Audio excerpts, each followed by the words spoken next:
you can see these print lines and you just start filing them. Get rid of all the print lines this way. I am not even exerting any pressure. And then what I'm going to do is I'll come back to this while weathering and use some weathering techniques to really make that a part of the model, as you'll see. So now before you proceed, make sure to hit that subscribe button and the bell icon. The first part of detailing and weathering is research. I went back to the IRFCA website and found all the pictures that I could of my subject. Now, in this case, there are two parts to the model. So one is definitely the flatbed and then the trucks. Now, since these trucks are used for all different types of rolling stocks, I tried finding all the photos that I could where there are close-up of the trucks, and then I found the flat cars to see what type of weathering you generally see on that type of cars. So we'll start with the brake wheels. Now I have a little bit of chalk paint here, which is light gray.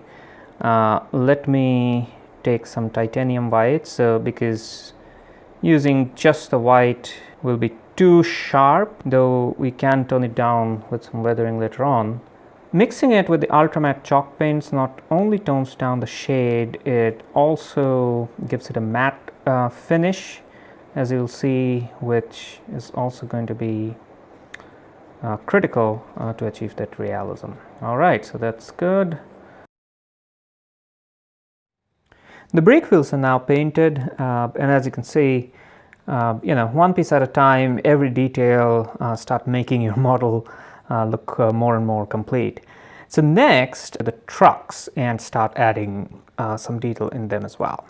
We'll start with black. Now, the suspension springs, as you might have seen in the photos of the real thing, are actually often black. Now, again, I am going to use matte black chalk paint. So as you can see, as soon as the paint dries, the matte finish starts giving it a lot more realistic look. All right, so next to enter the stage is green. Now this is just to add a little bit of color. All right, so a little bit of color here on two bogies. Definitely you start to see the details now much better. Okay, so I continue with yellow ochre. So again, yellow ochre, as you might already know, is a muted tone of yellow, again to keep it very subtle. Now clearly have a lot more detail showing in both the trucks, and look how subtle these colors are, yet they highlight so much, without really looking very tacky. Now the next set of paint that I am going to use are raw sienna, burnt umber, and plain old gray. So in this step, I am going to use a little bit of foam. Standard kitchen foam is fine. It's better to have a little bit of irregularity in the shape, because that's what is going to help you achieve that realistic unevenness. The technique is very simple. I've shown this many times in my previous videos, but let me just start here with gray. So you just dab a little bit of this, and the idea of gray is to show chipped bare metal. Now I am removing most of the paint that I picked up in the sponge, and you just lightly dab it on the surface. At this stage, just for a little bit of a variation, I decided to take unbleached titanium white, which is nothing but off-white, with gray, and then apply the chipping, because that will simply simulate a little bit of dust along with the chipped metal also. Now I'll be doing with some rust. So it's important to keep the rust closer to where you have done most of the paint chipping, because that's how it generally happens, and it will also tone down the chipping that you have done with that sharp whitish gray as well. Now the next effect also involves the same color, however it works a little differently because I'm going to use a brush, and what I'm going to do is I will be applying streaking on the side of the model. Now streaking depends on a lot of things. I mean it's basically rainwater taking whatever material is on the flatbed down on the side. So it could be rust, it could be powdered material, it could be anything, it could be dust. So in this case I'm going for a generic color scheme, since these are not technically going to be showing to be working in a particular type of industry. So just a little bit of gray off-white to begin with, and try to keep it off the truck. Very simple to do, extremely realistic and very effective. That's it. Look at this. I mean, right now this looks like absolutely a transformation from where we started. Now for some larger streaks, you can simply use a detail brush to add them. Now given it's all brown and brown, maybe a little lighter tone will help highlight the streaks. The next technique I'm going to use is dry brushing. So I'm going to take a little bit of all the mix of all the colors, actually make a random mix, remove everything. So then give it a good polish on the flatbed surface.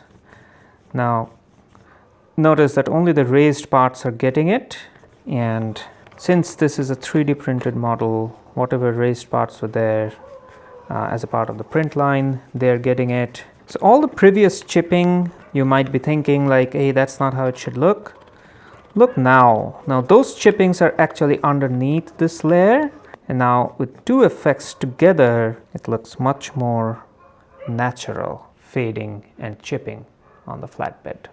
Now the next technique is possibly one of my favorite techniques, that is the pencil chipping technique. That I'll be taking this 3B or even 4B pencil and then just rub the graphite on all your raised surfaces. So what it does, it puts that graphite on those raised surfaces and gives it a very subtle shine, and that makes it look like bare metal being exposed through friction, etc. So it's a fantastic effect. It's a very good chipping technique, mostly used by military modelers, and I feel that it's heavily underutilized in model railroad community. So yeah, I keep promoting it. Now to simulate larger chips, what I've done is I've taken a little bit of gray and black, and I'll just mix them to make really dark gray and just paint in irregular fashion. So this is the base for larger chipping that might happen. You can remove any excess just by dabbing with your finger. Think of natural places where you'd see these larger chippings. Now definitely these raised structural beams that will go through a lot of friction. Anytime anything is loaded on these flat cars, you'd expect that these beams will take majority of the friction, so mostly you won't see any paint there at all. So the edges, loading and unloading, often take a toll. So thinking about what exactly happens to a rolling stock in day-to-day operation is the best way to decide what kind of weathering you want to add to that. Okay, so I am taking raw sienna here, so the lighter shade of brown, and my detail brush, as you can see. Now generally what happens is whenever there is chipping, paint chipping like this, at the edge of the chip paint you have fine rust deposits, and generally dry rust deposits. So what I'm doing here, especially on the larger chipping, adding a little bit of rust with raw sienna. And again, realism is all about layers. So more layers you can create, more realistic your model is going to look. Now we're back with the pencil. So now the next step is all these large chipping that I've done, where I'm showing the bare metal underneath. So just rub the pencil in that area to again give that very minute or subtle metallic shine. Now this is a fantastic effect, as you'll see, bringing a lot of realism. Of course, don't forget to blend it, because otherwise you'll just see the scratch mark of the pencil, not the shine. Now the shine of the graphite is actually a very clever way to bring that three-dimensional effect that sort of gives an illusion that this layer is underneath this one, even though it's the other way around. But it's pretty easy and a very effective way to show a lot of wear and tear on your models. Now considering I have done a little bit of rust here, so we have opportunity to do some rust streaking there. Now there are two ways to do this. One, first I'll show you how you can do this with a simple raw sienna paint and a detail brush. So make it as subtle as possible. Now raw sienna against a brown backdrop or a darker backdrop is pretty strong, so you don't want to use a lot. Okay, so not a lot. I think that's pretty much what I'll be happy with. I don't really want to spend a lot of time doing that. Now of course all this rust, since there is a joint here, will be accumulating at the bottom, so you really need to define this line with some rust as well. And if you overdo it, simply take a tissue and remove the excess. So with the edge defined, it suddenly starts looking much more realistic. A little bit maybe along the corner here as well. Now for the other side, I will show you how I use Tester's rust stain. So in principle it remains the same, except the effect is going to be slightly different here. Now since this is an enamel stain, this thing leaves a little bit of shine, so this is not going to be as matte as you have seen the normal raw sienna acrylic paint. It is easy to blend it, however, and the rust effect is much more subtle and easy to control. The detailing and weathering on these two flat cars are now completed. However, as you can see, everything looks quite dark and high contrast. So now I'm going to show you how you can lighten all this up using what we call as a fade coat using airbrush.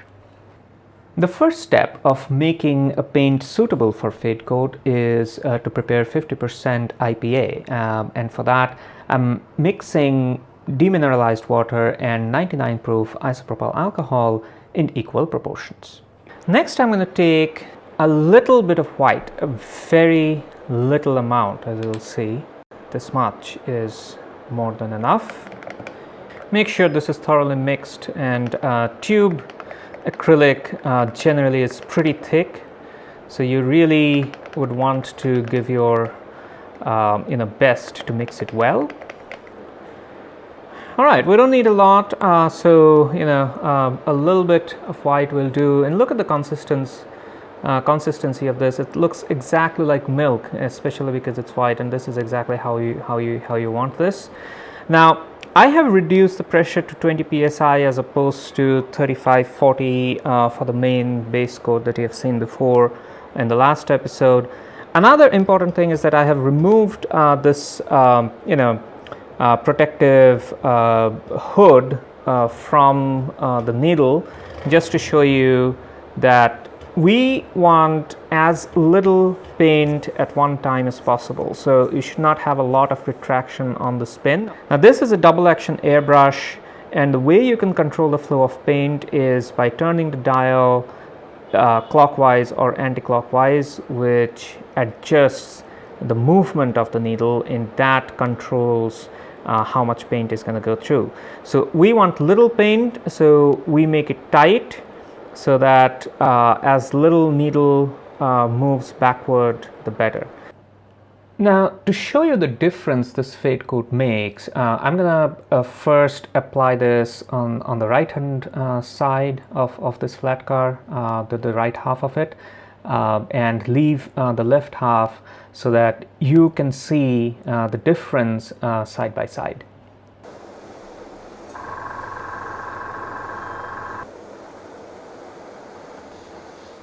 Now notice that this actually lightens everything, lightens the weathering that's been done, lightens the shade of the brown. So this is really a clever way to control contrast in your model. All right, so let's take a look at them side by side. There you go. So this one definitely looks much lighter, more weathered, even though and much more faded, whereas on this side you have more contrast compared to what you see here.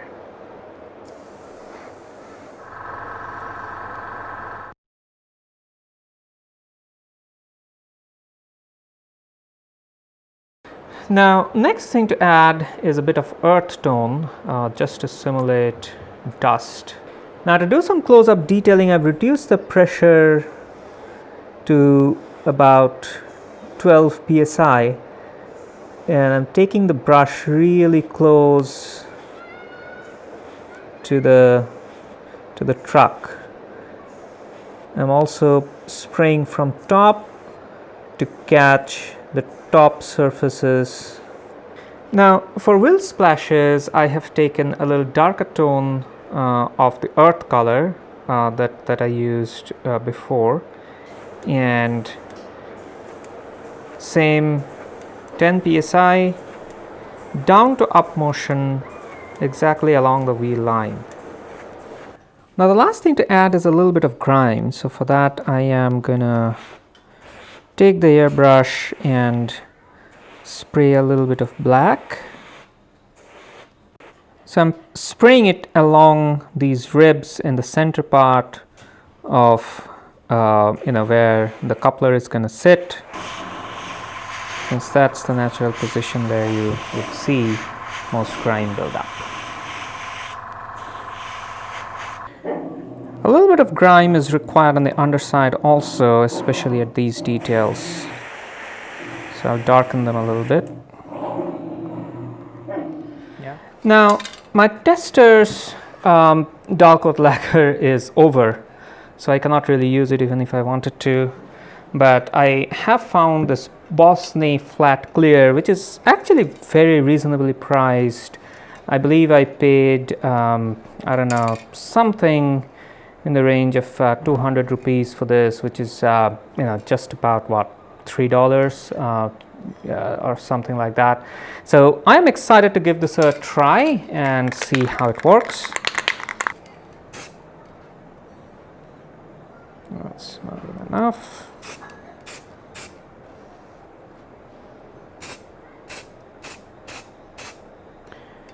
Right, so let's leave this for some time and see how it turns out. Once everything cured, these two flat cars look battered and weathered exactly the way I had envisioned at the beginning of the project. However, I still had two more cars in this set, and I had a totally different plan for those, using only airbrush to weather and detail those flat cars. But let's keep that for the next episode. Until then, have fun making miniatures.